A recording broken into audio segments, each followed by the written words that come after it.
Self-Publishing Made Easy. The Easy Way to Self-Publish Your Own Books. Written by Jim Stevens. Narrated by Steve Krumloff. Introduction. Many people want to become a published author, but they lack the patience or persistence to do so. It's a daunting process to find an agent and a publisher. Even if you're lucky enough to get picked up by a traditional publisher, it can take a year or more before your book is even published, and even longer to receive your first royalty check. For this reason, many give up on their dreams entirely. They throw in the towel and think they will never have a chance to make it in the tough world of publishing. If you feel that way, think again. Self-publishing could be exactly what you need to get your book published and making money right away. With self-publishing, you won't have to wait several months to hear back from publishers. You won't have to endure countless rejection letters.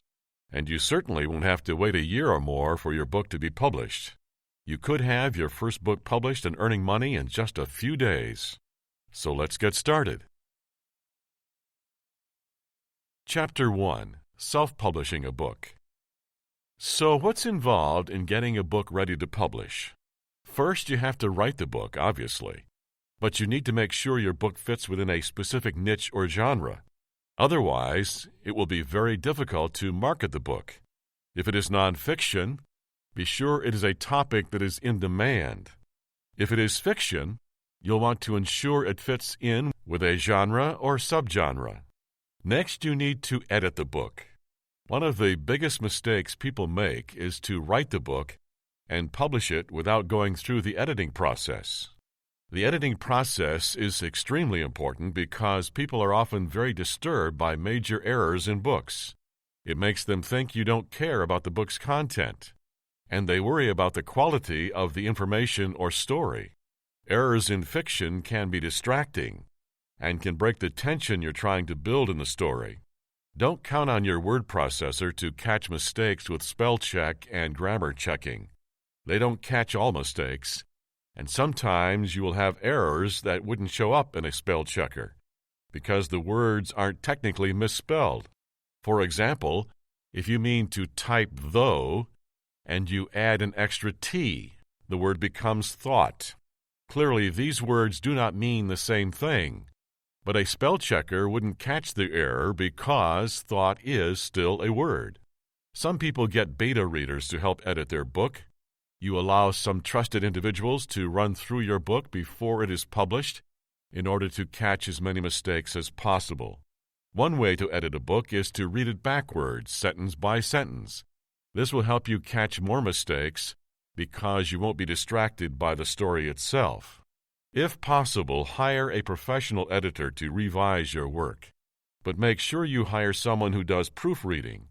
Some editors only look for content and flow and can actually help catch grammatical mistakes.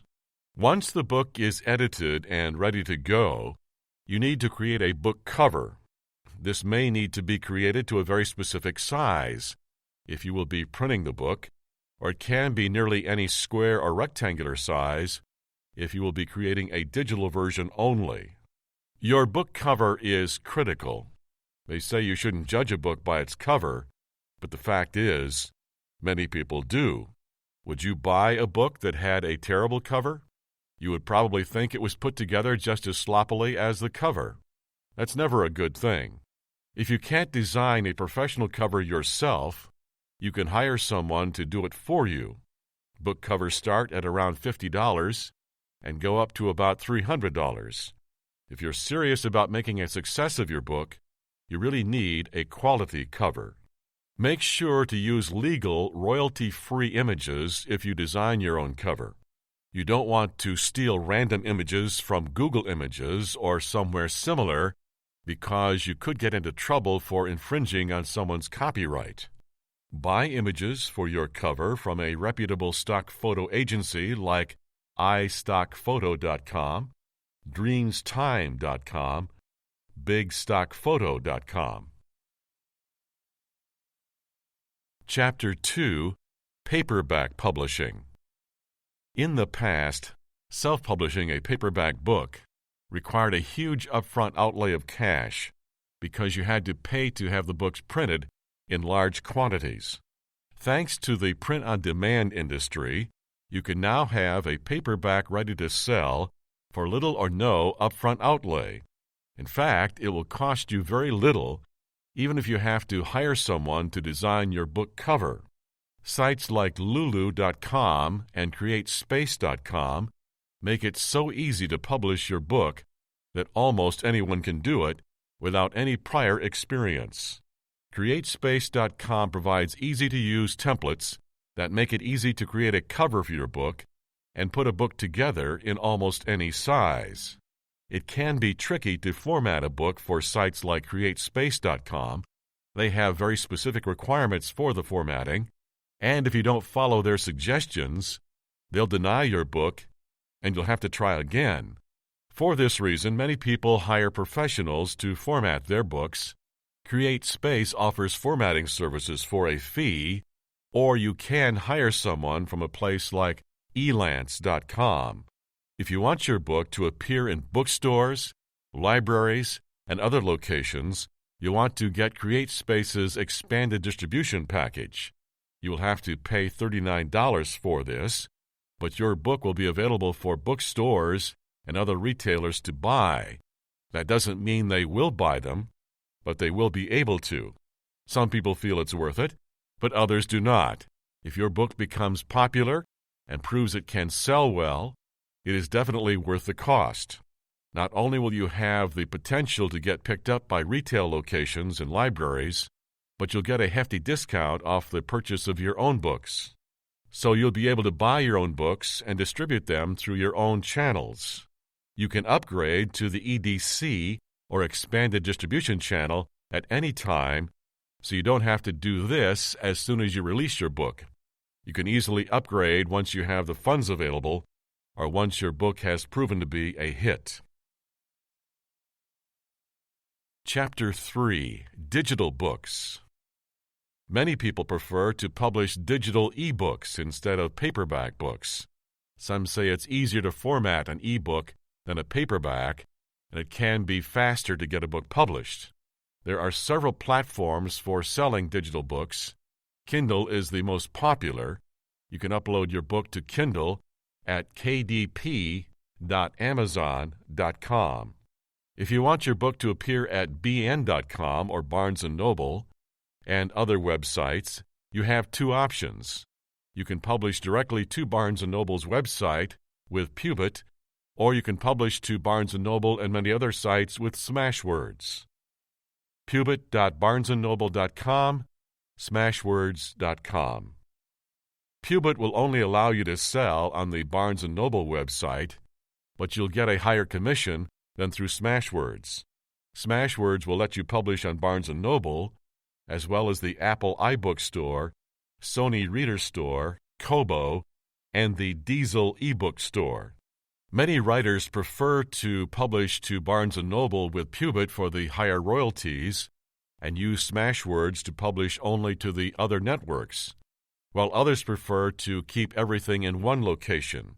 It's up to you which you would rather do. You may want to get some formatting help if you publish to Smashwords or Pubit because they require specific formats. Some people have trouble converting their books into these formats. Kindle uses HTML, so most people can handle formatting their books for it, but other stores require different formats. Fortunately, these sites have step-by-step instructions that tell you exactly what you need to do to format your book for their devices. Some people find them complex or difficult, but if you are patient, it's really not hard. Just follow the instructions, and you'll have your book ready for a variety of devices in no time. Smashwords even has a free guide available at smashwords.com/books/view/52. Chapter 4: Promotion. Don't forget the single most important element of self-publishing, marketing. Most people put their books up and expect people to find them, but that won't get you sales. People aren't going to find your book among millions if you don't do some promotion. Here are some things you can do to promote your books. 1. Join and post in reader forums such as Amazon's discussions. 2. Set up a blog to promote your book. 3. Create a book trailer and submit it to YouTube and other sites. 4. Use Facebook and Twitter to spread the word. 5. Hold book giveaways to draw attention to your book. These are just a few ideas to get you started. Get out there and start promoting your book. This is the most important part of the process, so spend the time to do it right. This has been Self-Publishing Made Easy, the easy way to self-publish your own books. Written by Jim Stevens, narrated by Steve Krumloff. Copyright 2020 by RWG Publishing.